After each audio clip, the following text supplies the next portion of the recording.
Cette semaine, Donald Trump a été réélu président et je me suis dit que ça a été intéressant de vous parler de ce sujet-là, en plus du tifo qui a été fait lors du match PSG Atlético Madrid. J'avais complètement oublié, franchement c'était une calamité ce match. Donc je vais vous parler de ces deux sujets-là. Tout d'abord, en fait, l'élection de Trump. Alors, j'ai l'impression que les gens ils sont surpris de voir Donald Trump réélu. Il n'y avait aucune surprise face à une candidate qui est de centre droit, à minima, qui a quasiment les mêmes propositions que Donald Trump. Les gens préfèrent l'original à la copie, enfin à une copie qui se veut lisse, quoi. Et les gens, je pense que comme en France, on en a marre des personnes lisses. Et on voit que même en France, il y a une lassitude par rapport vis-à-vis notamment d'Emmanuel Macron. Et je pense qu'aux États-Unis, c'est pareil, il y a aussi une certaine lassitude vis-à-vis des personnes qui sont lisses. Et globalement, en fait, on a une certaine continuité dans les politiques qui sont menées. C'est une politique libérale, c'est une politique toujours en faveur des puissants et des plus aisés. Donc entre démocrates et républicains, en fait, il n'y a pas de grande différence aux États-Unis. Donald Trump, évidemment, va accentuer le truc. Je suis pas en train de dire que Donald Trump, c'est un bon, quoi. Non, en fait, ce qui m'a surpris, c'était de voir qu'un certain nombre de Français, dans un sondage, ont dit étaient mécontents vis-à-vis de l'élection. Et du coup, j'ai l'impression qu'il y a un peu une méconnaissance en fait vis-à-vis des États-Unis. En fait, il y a plus de 40% des Américains qui s'abstiennent de voter. Donc c'est pire qu'en France. En France, on est, je crois, une vingtaine de pourcents lors des élections présidentielles.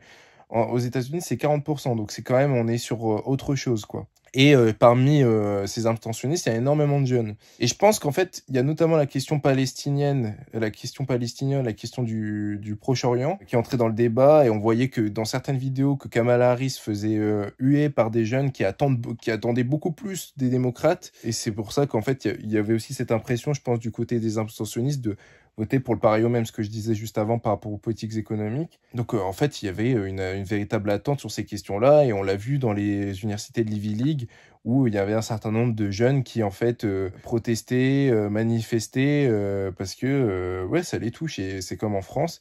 Et malgré ça, en fait, il y a vraiment une répression qui est faite, et c'est fou. Et j'ai vu une vidéo tout à l'heure de Jared Kushner, peut-être que je mettrai un extrait, qui disait que il fallait terminer le travail, qu'il fallait continuer le nettoyage ethnique de la Palestine. Donc vraiment la situation risque de très inquiétante, et je pense que en fait même pour le coup Kamala Harris aurait continué d'envoyer les armes à Israël, donc ça aurait été catastrophique. Mais avec Trump, on va assister à un truc qui est assez lourd, et puis qui en fait il va poursuivre la politique qu'il avait déjà commencé lorsqu'il était président, où il avait mis l'ambassade, etc. Enfin, je vais pas redire ce qui a déjà été dit 150 fois. Donc voilà, c'est assez inquiétant, d'autant qu'il y a aussi le Liban. Et moi, je m'inquiète énormément de la situation politique mondiale, surtout par la passivité du camp d'en face, c'est-à-dire des progressistes, de la gauche. Je parle pas de Kamala Harris, hein. Pour moi, je la considère pas à gauche, mais je parle plus globalement. Il n'y a pas d'alternative qui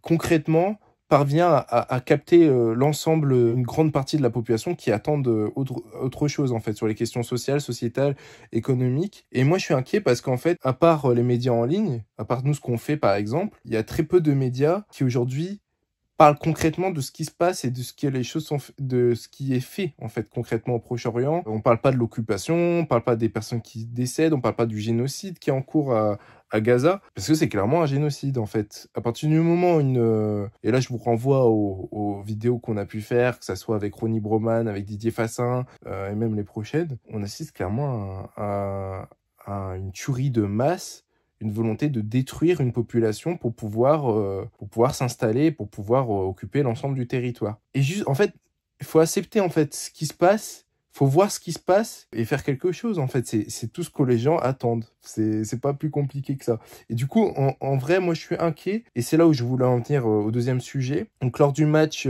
PSG Atlético Madrid, les ultras parisiens, ils ont fait un tifo. Donc une énorme banderole en soutien à la Palestine, et ça a été vivement critiqué. Moi je pense que le PSG a accepté, parce qu'en fait le PSG ne peut pas laisser passer ça, et surtout on connaît les liens entre la Cup et le PSG. Il se trouve qu'aujourd'hui du coup le PSG a sanctionné, et je pense que ça devient de beaucoup plus haut les ultras. Mais moi je trouve ça fou.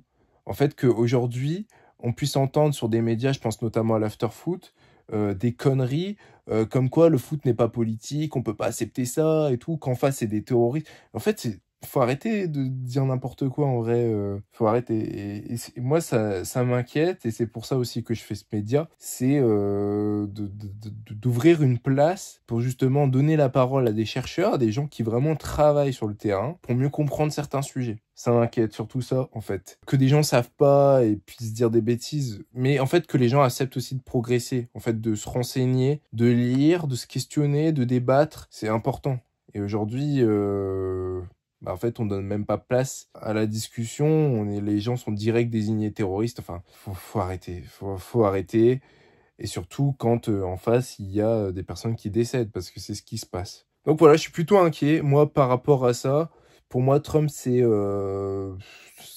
un épiphénomène. En fait, c'est comme Michel Barnier, c'est un épiphénomène. Mais ce qui est plus inquiétant, c'est le fait que derrière, on n'ait pas de personnes qui arrivent à contre-attaquer. On voit que le camp d'en face, la gauche, est faible vis-à-vis de ces personnes-là. Et on connaît cette fameuse phrase, en fait, les extrêmes, les forces obscures gagnent du terrain. Enfin, parce que en face, on est faible. Je pense que vraiment, il faut qu'on fasse... il faut qu'il se passe quelque chose et je pense qu'il faut qu'on se réapproprie aussi des moyens d'expression et tout. Et c'est pour ça que moi, je suis plutôt inquiet sur ça. Et après, par rapport aux États-Unis, franchement, où est la surprise? C'est une démocratie qui est corrompue. Et il y a aucun pays aujourd'hui qui n'a l'expérience de la démocratie en tant que telle. En France, on voit que les médias poussent forcément certains candidats plutôt que d'autres et que certaines idées sont complètement absentes du débat public. Et de l'autre, aux États-Unis aussi, les entreprises, les fonds d'investissement, les fonds de pension soutiennent certains candidats, et attendent que ces candidats-là répondent à leurs intérêts, quoi. Donc voilà, il n'y avait pas grand-chose à attendre en fait de ces élections et je comprends pas pourquoi les gens sont autant surpris en fait. D'autant qu'en fait, il faut prendre tous les éléments en compte. Il y a énormément d'abstention comme en France et je pense qu'il y a une véritable lassitude et il faut la prendre en compte, je pense. Nous derrière, continuer d'informer, continuer de faire ce qu'on fait. C'était une vidéo un peu brute. Mais je pense que c'était essentiel. Je pense que je vais m'améliorer, mais je pense que je vais aussi continuer ce format-là. Donc on se retrouve très vite avec un nouvel entretien. La prochaine vidéo, ça sera un entretien. Et d'ici là, abonnez-vous, commentez si vous avez des choses à rajouter. Moi, je lis tout, même les commentaires négatifs. Et voilà, à très vite.